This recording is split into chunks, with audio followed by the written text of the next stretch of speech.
बिहार विधानसभा के चुनाव के बाद से अब ठंड का मौसम बढ़ा हुआ है। ठंड काफ़ी बढ़ी हुई है।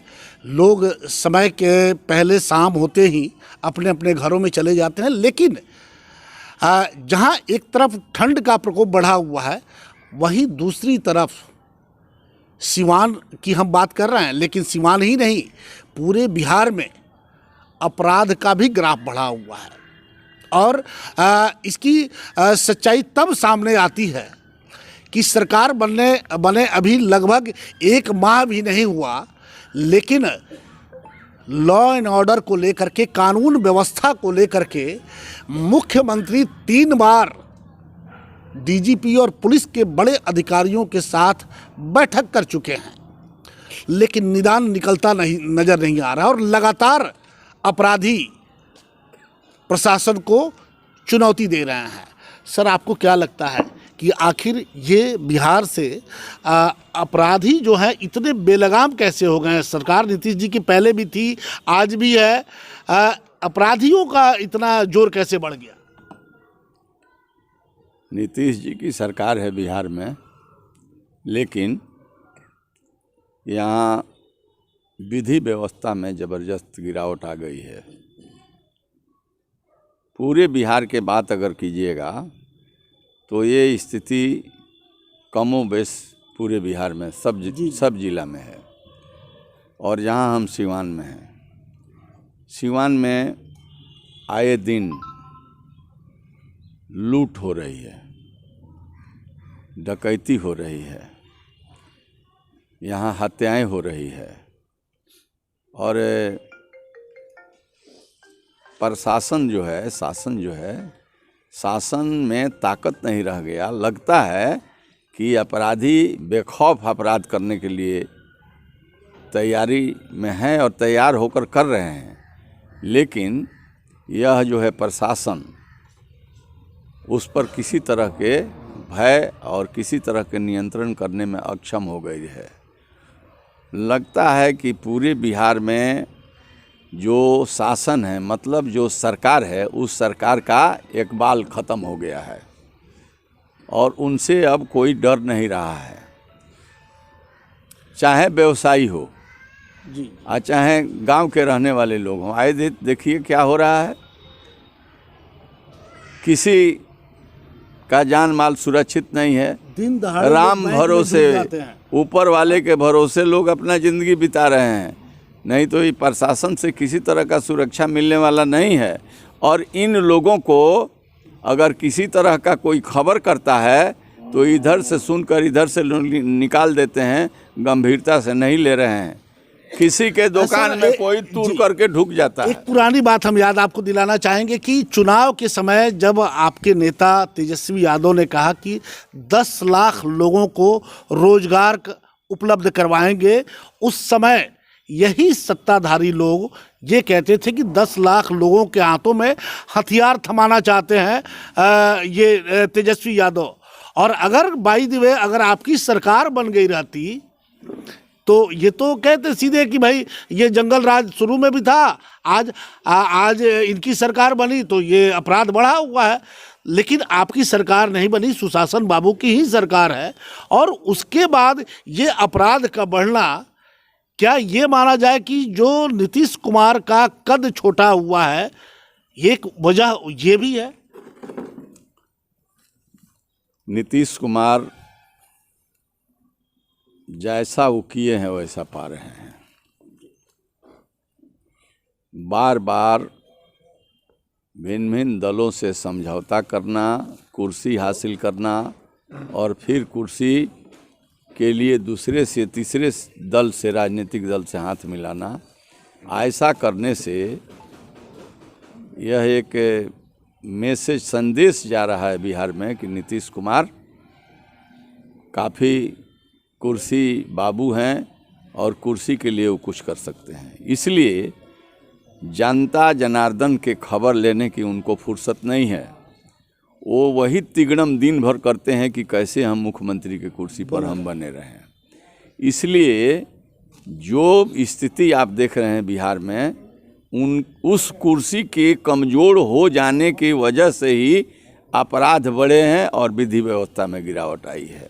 उनको इस पर सजग होने की ज़रूरत है, लेकिन लगता नहीं है कि ऐसे पेच में वो फंसे हुए हैं कि वो सजग होकर के भी अब कुछ कर नहीं सकते। आपको क्या लगता है सर कि जो चुनाव में जिस तरह से बीजेपी ने उनको मोहरा बना दिया, जहाँ जहाँ जदयू के लोग खड़े थे वहाँ वहाँ लोजपा को उन्होंने खड़ा करवाया। चुनाव तो बीत चुका है, रिजल्ट सामने आ चुका है, सरकार बन चुकी है, नीतीश कुमार मुख्यमंत्री भी बन गए हैं। अब क्या लगता है कि बीजेपी अभी भी नीतीश को सामने रख करके गेम कर रही है? यह तो सब लोग समझ रहे हैं कि बीजेपी का क्या सोच समझदारी है, वो क्या करना चाहते हैं। राजनीतिक घटना तो घटेगी ही राज्य में जिस तरह के हम लोग स्थिति देख रहे हैं, और नीतीश कुमार, हम समझते हैं कि जिस तरह के भाजपा के लोग षड्यंत्र योजना बनाकर काम कर रहे हैं, तो नीतीश कुमार कहीं के नहीं रहेंगे। नीतीश कुमार एक तरह से घिरे हुए हैं और इस जाल से निकलने में उनकी कठिनाई हो रही है। तो नीतीश कुमार के बिल्कुल, उनके जो लोग हैं इस राज्य के, वो लोग भी इस बात को मान रहे हैं कि बीजेपी इनको घेर लिया है और बीजेपी के मकर जाल से अब निकलने वाले नहीं हैं। आज न कल कोई राजनीतिक घटना घटेगी, लेकिन मैं आपसे कहना चाहता हूं कि हम लोगों ने, राष्ट्रीय जनता दल महागठबंधन ने, और जो तेजस्वी प्रसाद हमारे भावी मुख्यमंत्री जिसको हम लोगों ने घोषणा किया, आज भी घोषित हैं वो, तो हम लोग अपने स्टैंड पर कायम हैं। अगर हम लोगों को अवसर और चांस मिलता है तो जो हम लोगों ने घोषणा किया है उस घोषणा को 100% लागू हम लोग करेंगे। चाहे शिक्षकों के बारे में कहें हों, चाहे पढ़े लिखे नौजवानों के बारे में कहें हों, चाहे किसानों के बारे में कहें हों, चाहे दलित के बारे में कहें हों, चाहे हमारे व्यवसायी भाइयों को सुरक्षा देने की बात कहें हो, ये तमाम अपने मैनिफेस्टो को इम्प्लीमेंट लागू करने के लिए हम लोग तैयार हैं। समय के इंतज़ार है, समय आवेगा। ये लोग जितना राजनीतिक खेल खेलना था खेल लिए, सरकार नाजायज़ तरीक़ा से बना लिए हैं। इस सरकार में कोई दम नहीं है, लगता ही नहीं कि बिहार में कोई सरकार है। तो इस परिवर्तन होगा ही और सरकार निश्चित बनेगी। किसानों के, मजदूरों के, नौजवानों के और दलितों के, व्यवसायियों के हित में, इस राज्य के हित में काम करने वाली सरकार बनेगी और उस सरकार का नेतृत्व तेजस्वी प्रसाद यादव करेंगे। यही बात हम भी आपसे पूछना चाहते हैं कि राजनीतिक विश्लेषक जो राजधानी में बैठे हुए हैं वो ये कह रहे हैं कि भाई राजद दिवाली नहीं मना पाया चुनाव के बाद, होली जरूर, ऐसा लग रहा है कि होली जरूर खेलेगा। ये तो सर्वविदित है कि यह सरकार बिल्कुल कमज़ोर है। यह सरकार जोड़ तोड़ पर चल रही है।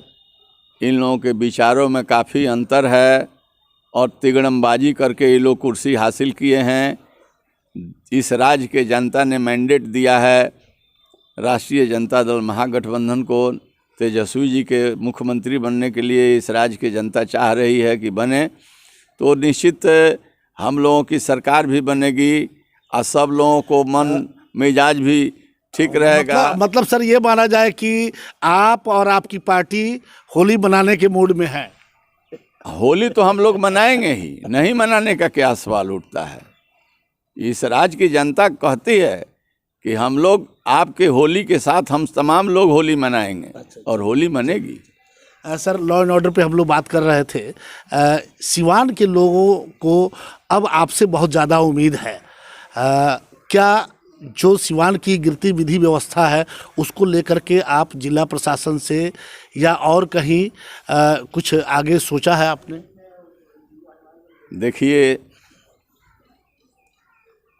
सिवान के विधि स्पेसिफिक, बिहार में तो विधि व्यवस्था चौपट है। हम सिवान के हैं, सिवान के बारे में बात कर रहे हैं कि सिवान के विधि व्यवस्था को मजबूत करने के लिए जनप्रतिनिधि और जो प्रशासन में बैठे हुए लोग हैं, दोनों का कोऑर्डिनेशन होना चाहिए। अगर प्रशासन के लोग समझते हैं कि हम लोग जो कर रहे हैं सब सही कर रहे हैं, तो उनकी सोच गलत है। वो ऐसा सोचने से सिवान में विधि व्यवस्था निश्चित बिगड़ जाएगी। तो हमारा अपना सोच है कि जनता ने मुझे अपना प्रतिनिधि चुना है, एमएलए बनाया है, तो चाहे अंचल हो या ब्लॉक हो, चाहे अनुमंडल हो या कलेक्टेरिएट हो, चाहे थाना हो या हमारे यहाँ के एसपी साहब की दफ्तर हो या एसपी साहब हो, हम तो हमेशा इन लोगों को सचेत करेंगे और अपने आँख के सामने हम नहीं चाहेंगे कि हमारे सिवान के जनता भय में ज़िंदगी बितावे, अपराधियों का तांडव हो और मिली भगत करके उन लोगों पर कार्रवाई नहीं हो।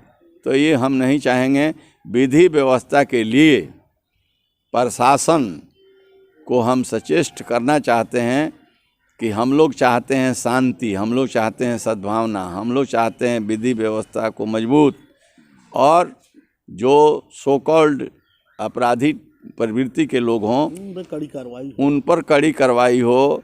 ऐसा नहीं हो कि थाना में कोई रोते हुए जाता हो, किसी के खिलाफ कहता हो और थाना में पदस्थापित लोग सुनबे नहीं करे, तो ये तो प्रमाणित करेगा ना कि आप जो है न्याय देना नहीं चाहते हैं। चाहे कहा जाएगा कि भाई अपराधी निश्चित कहीं ना कहीं से मिली भगत करके इस तरह के मनोबल उनके बढ़ाने का काम हो रहा है।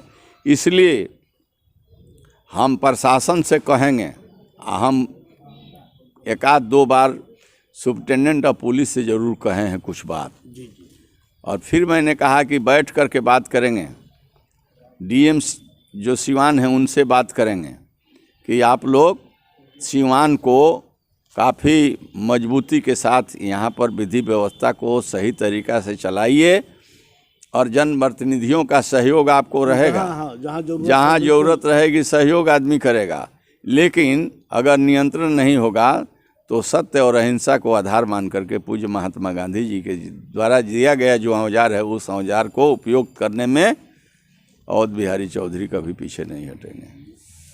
चलिए, आपने देखा कि अभी विधि व्यवस्था को लेकर के अवध बिहारी चौधरी जी जो सदर विधायक हैं सिवान के, उनसे बातचीत हो रही थी और उन्होंने साफ शब्दों में कहा कि हम एक दो बार बात हो चुकी है जिला के बड़े अधिकारियों से विधि व्यवस्था को लेकर के। अब क्या बातें हुई उन्होंने गुप्त रखा उसको, लेकिन उन्होंने कहा कि बिल्कुल शांति व्यवस्था को लेकर के हम सजग हैं और आगे भी जिला प्रशासन के बड़े अधिकारियों से या फिर जो व्यवसायी हैं उनको विश्वास में ले करके जो भी उचित कदम होगा वो ज़रूर उठाने का काम करेंगे। अब देखना है कि आने वाले समय में जिस तरह से विधि व्यवस्था आज के समय में बिगड़ी हुई है, आने वाले समय में जिला प्रशासन इसको कहां तक कंट्रोल कर पाता है। खुल गया आपके शहर सिवान में Devansh restaurant and mutton house. नए तेवर नए फ्लेवर के साथ जहां मिलेगी स्वादिष्ट मटन हांडी, चिकन देहाती, चिकन लॉलीपॉप। साथ ही आप करे शादी, देवांश कैटरिंग देगा समुचित व्यवस्था। तो आज ही मटन हांडी का मजा लें। Devansh restaurant and mutton house, Lalan complex, Babuniya road, Siwan. Proprietor JP Babu. Mobile number 9113461326। दूसरा मोबाइल नंबर 9572711756। क्या आपके समय से पहले बाल झड़ रहे हैं? तो शादी विवाह में भी हो रही होगी परेशानी, लेकिन अब आप चिंता छोड़िए, क्योंकि अब आपके शहर सिवान में ही बाल लगाने वाले आ गए। हेयर फिक्सिंग नियाज, जहां सिर्फ 2 घंटे में वीक द्वारा बाल लगवाया जाता है। याद रहे, hair fixing Niyaz, 2nd floor, Vishwakarma market, Chhapra road, Dubey ji petrol pump के सामने, सिवान। झड़े हुए बालों पर वीक द्वारा हेयर फिक्सिंग नियाज लगाएंगे बाल, जिससे आप दिखने लगेंगे स्मार्ट। कॉल करें 9917866636 और 8789216171 पर। आभूषण की दुनिया में एक विश्वसनीय नाम, न्यू भारतीय अलंकार ज्वेलर्स, हॉलमार्क जेवर के विक्रेता, सुनार टोली चौक, शांति वट वृक्ष के ठीक सामने, सिवान। हमारे यहाँ आकर्षक एवं शुद्ध हॉलमार्क जेवरों की उचित मूल्य पर खरीदारी करें। व्यवहार व विश्वास हमारी पहचान।